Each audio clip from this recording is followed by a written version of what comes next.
हम जी न्यूज पर आपको ये बात लगातार बताते आ रहे हैं कि अगर टुकड़े टुकड़े गैंग पर लगाम नहीं लगाई गई, अगर उनकी विस्तारवादी सोच को बीच में नहीं रोका गया, तो एक दिन ये वाकई में भारत के टुकड़े टुकड़े करके छोड़ेंगे।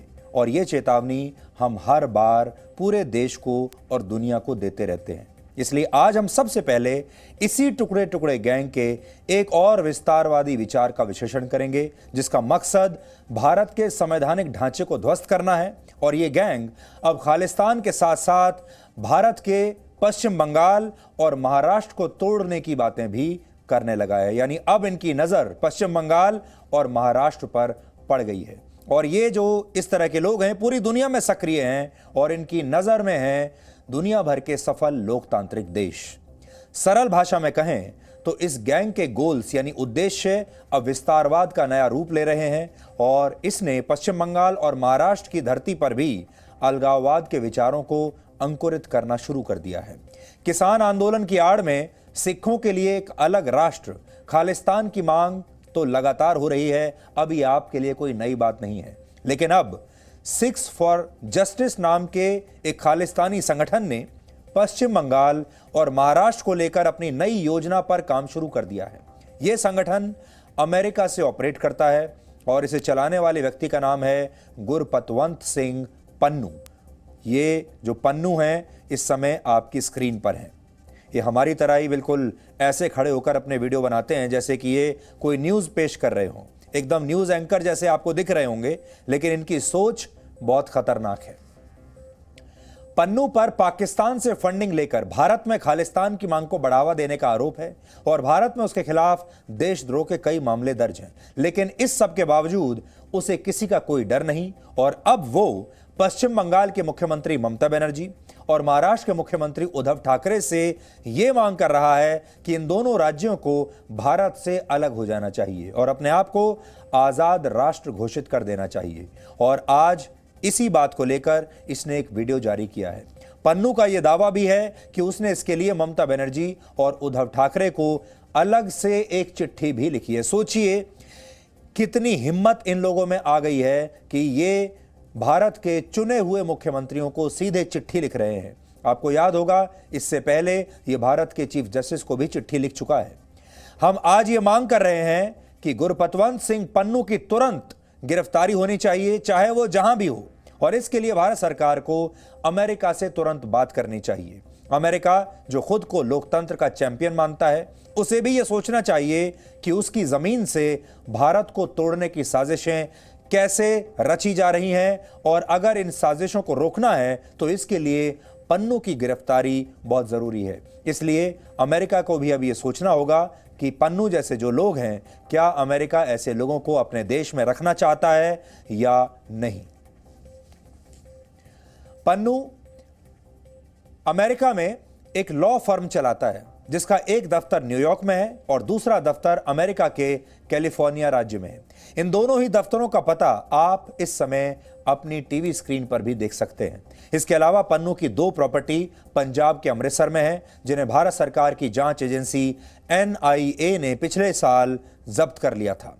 पन्नू ने पंजाब यूनिवर्सिटी से लॉ की पढ़ाई की है, कानून की पढ़ाई की है और यही वजह है कि अब वो ये कह रहा है कि अगर पश्चिम बंगाल और महाराष्ट्र दोनों राज्य भारत से अलग होते हैं तो वो अंतर्राष्ट्रीय अदालत में उनकी मदद करेगा। सोचिए, इसने भारत में ही कानून की पढ़ाई की और अब जिस देश में पैदा हुआ, जिस देश के कॉलेजों में पढ़कर बड़ा हुआ, जिस देश में कानून की पढ़ाई की, अब उसी कानून को अपने ही देश को तोड़ने के लिए इस्तेमाल कर रहा है। हम चाहते हैं कि आज इसकी बातों को आप सब ध्यान से सुनिए, क्योंकि इससे आपको पता चलेगा कि कैसे कृषि कानूनों के विरोध में शुरू हुआ ये किसान आंदोलन खालिस्तान के रास्ते से होते हुए अब पश्चिम बंगाल और महाराष्ट्र तक पहुंच गया है और अब ये बंगाल और महाराष्ट्र को भी भारत से तोड़ना चाहता है। अब आपको समझ में आ गया होगा कि इस पूरे आंदोलन की असली मंशा क्या है। This message is to my brothers and the sisters of West Bengal and Maharashtra, to my Bengali and Marathi brothers and the sisters.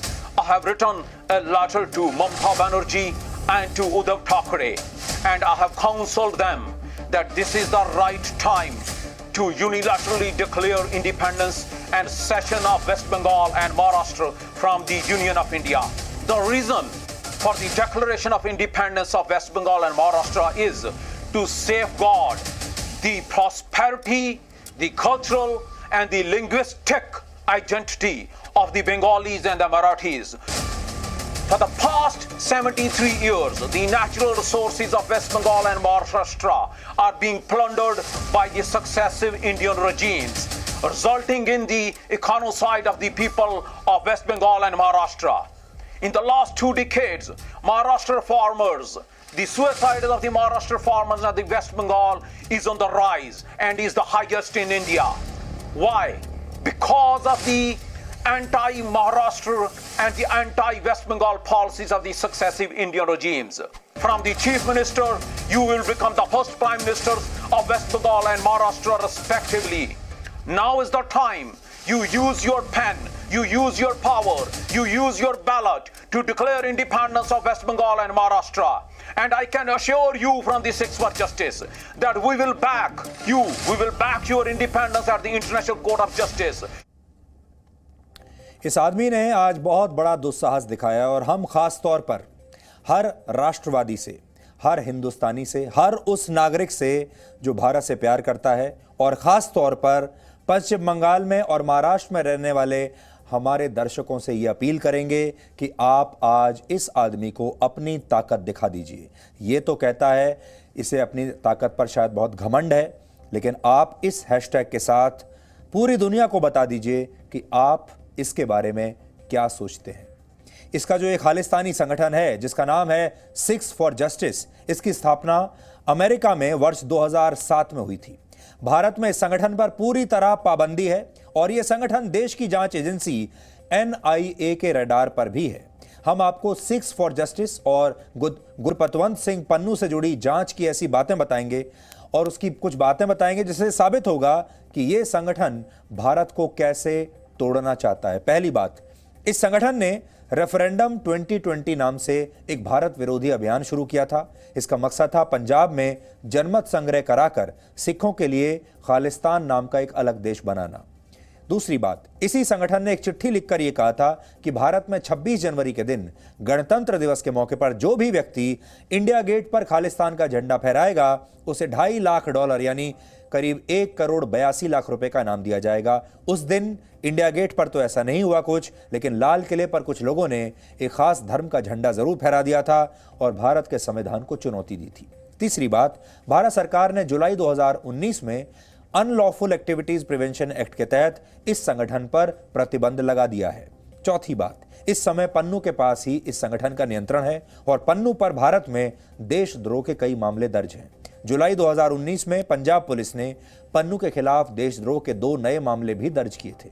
और आखिरी बात यह कि खालिस्तान की मांग करने वाले पन्नू को इसके लिए पाकिस्तान से पैसा मिलता है, पाकिस्तान से फंडिंग मिलती है।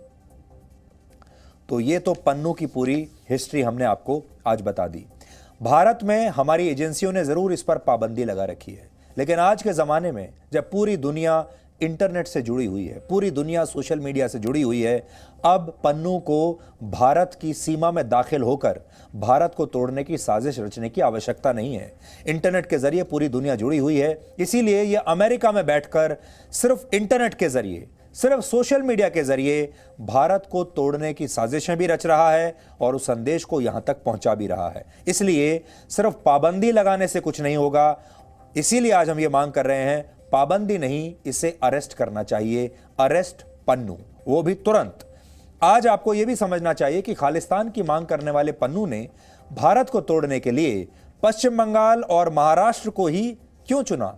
इन दोनों राज्यों में ऐसा क्या है कि पन्नू की नजर इस पर पड़ी। पश्चिम बंगाल में इस समय ममता बनर्जी की सरकार है और महाराष्ट्र में कांग्रेस, शिवसेना और एनसीपी की गठबंधन सरकार है।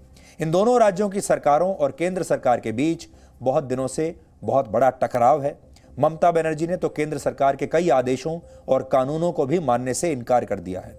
सबसे बड़ा उदाहरण नागरिकता संशोधन कानून है, जिसे लेकर ममता बनर्जी ने कहा था कि वो इस कानून को पश्चिम बंगाल में लागू नहीं होने देंगी। उधर महाराष्ट्र सरकार ने भी केंद्र सरकार के कई आदेशों को पलटने की कोशिश की है। कई मामलों में जांच को लेकर राज्य और केंद्र सरकार के बीच टकराव हुआ है और शायद यही कारण है कि टुकड़े टुकड़े गैंग इस राजनीतिक टकराव का फायदा उठाना चाहता है और इन दोनों राज्यों को भड़काना चाहता है। इस समय स्थिति है कि इन दोनों राज्यों में केंद्र सरकार और राज्य सरकार के बीच इतना बड़ा टकराव है कि सीबीआई यहां जा नहीं सकती, ईडी यहां जा नहीं सकती, केंद्र की कोई भी जांच एजेंसी वहां घुस नहीं सकती और अगर जाती भी है तो वहां की लोकल पुलिस सीबीआई के ऊपर ही एफआईआर दर्ज कर देती है। कभी आपने सुना है कि एक ही देश में एक राज्य सरकार सीबीआई के किसी दूसरे अफसर के खिलाफ एक्शन लेने लगे, उसे अपना काम करने से रोकने लगे? ये सब पश्चिम बंगाल में हुआ है और महाराष्ट्र में भी लगभग ऐसी ही स्थिति है। इसलिए इन दोनों राज्यों को चुना गया। यही दो सबसे कमजोर कड़ी हैं। आज ये समझने का दिन है कि अगर कल भविष्य में किसी राज्य में ऐसी पार्टी या नेता की सरकार बन जाए जो अलगाववाद के पक्ष में है, तो ऐसी स्थिति में भारत का संविधान क्या कहता है। इसीलिए आज हम आपके सामने एक काल्पनिक पक्ष रख रहे हैं। मान लीजिए किसी राज्य में एक ऐसा व्यक्ति और ऐसी पार्टी चुनकर आ गई, वो ऐसा व्यक्ति मुख्यमंत्री भी बन गया जो अलगाववाद की बात करता है, जैसा कि आप जम्मू कश्मीर में देख चुके हैं। वहां पर तो चुने हुए मुख्यमंत्री कह चुके हैं कि हम भारत से अलग होना चाहते हैं। अगर किसी और राज्य में भी ऐसा मुख्यमंत्री आ गया जिसने कहा कि मुझे भारत के साथ रहना ही नहीं है, तो फिर क्या होगा। लेकिन आगे बढ़ने से पहले हम एक बात जरूर स्पष्ट कर देना चाहते हैं। उद्धव ठाकरे के ऊपर हमें पूरा विश्वास है। वो राष्ट्रवादी हैं और अपने महाराष्ट्र के हितों के लिए वो भारत के हितों पर कभी भी समझौता नहीं करेंगे। पूरा विश्वास है हमें उद्धव ठाकरे पर। ममता बनर्जी पर भी हमें पूरा यकीन है कि ममता बनर्जी भी चाहे चुनाव जीतने के लिए, अपनी लोकल राजनीति को चमकाने के लिए जो चाहे कहती हूं, लेकिन शायद भारत को तोड़ने के षड्यंत्र में हिस्सा नहीं लेंगी। ऐसा हमें यकीन है इन दोनों के ऊपर। लेकिन अगर कोई मुख्यमंत्री ऐसा करना चाहे तो इन हालात में उस राज्य का गवर्नर संवैधानिक ढांचे को टूटने से बचाने के लिए और कानून व्यवस्था को बनाए रखने के लिए राष्ट्रपति से विधानसभा को भंग करने की सिफारिश कर सकता है, सरकार को भंग करने की सिफारिश कर सकता है और भारतीय संविधान के अनुच्छेद 356 के तहत राष्ट्रपति उस राज्य में राष्ट्रपति शासन लागू कर सकते हैं। इसके अलावा देश को तोड़ने के लिए ऐसी पार्टी पर भी कार्रवाई हो सकती है और उस पर पाबंदी लगाने का फैसला भी हो सकता है। हालांकि यहां एक और महत्वपूर्ण बात यह है कि देश की संविधान सभा इस बात को स्पष्ट कर चुकी है कि किसी भी राज्य के पास किसी भी स्थिति में भारत से अलग होने का अधिकार नहीं है और भारत का संविधान भी इसकी इजाजत नहीं देता। आगे बढ़ने से पहले आपको बता दें कि पन्नू को अब तक आपकी ताकत का एहसास होना शुरू हो गया है और अब तक उसे झटके लगने शुरू हो चुके होंगे, क्योंकि अरेस्ट पन्नू अब भारत में नंबर 1 पर ट्रेंड कर रहा है। पन्नू ने आपकी ताकत देख ली है और आपकी ताकत अब दिख रही है। गुरपतवंत सिंह पन्नू ने ममता बनर्जी और उद्धव ठाकरे को लिखी अपनी चिट्ठी में जिस कोसोवो मॉडल की बात की है, उसने आज कहा है एक कोसोवो मॉडल की बात की है। आज हमने उस कोसोवो मॉडल को भी पढ़ा। सरल भाषा में हम आपको बताएंगे कि ये जो पन्नू है ये कोसोवो का उदाहरण क्यों दे रहा है, इसे कोसोवो से इतना प्यार क्यों है और क्यों ये भारत के अलग अलग राज्यों को कोसोवो जैसा बनाना चाहता है। इसलिए आप सबको आज कोसोवो की कहानी जरूर सुननी चाहिए और यह भी दुआ करनी चाहिए कि भारत का कोई भी हिस्सा कभी कोसोवो जैसा ना बने। कोसोवो साउथ सूडान के बाद, दक्षिण सूडान के बाद इस दुनिया का दूसरा सबसे नया देश है। हालांकि भारत, चीन और रशिया समेत दुनिया के बहुत सारे देश इसे एक राष्ट्र के तौर पर मान्यता नहीं देते, क्योंकि इन देशों का मानना है कि ऐसा करने से अलगाववाद को बढ़ावा मिलेगा और फिर इन देशों में भी कई प्रांत और राज्य आजादी की मांग करने लगेंगे, जो किसी भी देश की राष्ट्रीय एकता के लिए सही नहीं होगा। हालांकि अमेरिका, कनाडा और कई पश्चिमी देश ऐसे भी हैं जो कोसोवो को एक स्वतंत्र देश मानते हैं और इसमें इनका स्वार्थ छिपा हुआ है। ये लोग आप सब जानते हैं, अपने आप को लिबरल कहते हैं और लिबरल बनने के चक्कर में और लोकतांत्रिक दिखने के चक्कर में ये हमेशा इस तरह की ताकतों को सपोर्ट करते हैं। आपने देखा होगा कनाडा ने भी किसान आंदोलन में बड़ी दिलचस्पी दिखाई थी। दुनिया भर में जहां जहां अलगाव हो रहा है, ये जो देश हैं पश्चिमी देश, ये उन्हें किसी न किसी रूप में लोकतांत्रिक नाम देकर उसे सपोर्ट जरूर करते हैं। कोसोवो ने 17 फरवरी 2008 को यूरोप के एक देश सर्बिया से अपनी आज़ादी की घोषणा की थी। कोसोवो की आबादी 20 लाख से भी कम है, जिनमें अल्बानिया मुसलमानों की आबादी सबसे ज़्यादा है। अल्बानिया मुसलमान वहाँ पर एक धर्म है, एक वर्ग है जिसकी आबादी वहाँ सबसे ज़्यादा है। हालांकि एक समय ऐसा था जब सर्बिया के इस हिस्से में जो ईसाई थे वो बहुसंख्यक हुआ करते थे, लेकिन उस्मानी साम्राज्य का हिस्सा बनने के बाद यहाँ धीरे धीरे ईसाई जो है वो अल्पमत में आने लगे, क्रिश्चियंस अल्पमत में आ गए और धीरे धीरे अल्बानिया मुसलमानों की आबादी तेजी से बढ़ने लगी और 20वीं शताब्दी आते आते ईसाई धर्म की आबादी वहाँ पर बहुत थोड़ी सी रह गई और अल्बानिया मुसलमान की आबादी वहाँ सबसे ज़्यादा हो गई और इन लोगों ने सर्बिया के खिलाफ अलगाववाद की मुहिम छेड़ दी, क्योंकि जैसे ही इनकी संख्या बढ़ी अल्बानिया मुसलमानों की, इन्होंने जो पहली मांग उठाई वो ये कि अब हम तुम्हारे साथ नहीं रहेंगे, अब हमें अलग देश चाहिए। पश्चिमी देशों और कट्टरपंथी मुस्लिम संगठनों के अवसरवादी गठजोड़ का ही यह नतीजा था कि सर्बिया के कोसोवो प्रांत में अलगाववाद की यह भावना भड़की और बाद में ये एक अलग देश बन भी गया। सर्बिया ने जब इंटरनेशनल कोर्ट ऑफ जस्टिस में कोसोवो की आज़ादी का विरोध किया तो इस मामले में आप जानते हैं क्या फैसला आया? फैसला कोसोवो के पक्ष में आया, सर्बिया के पक्ष में नहीं आया।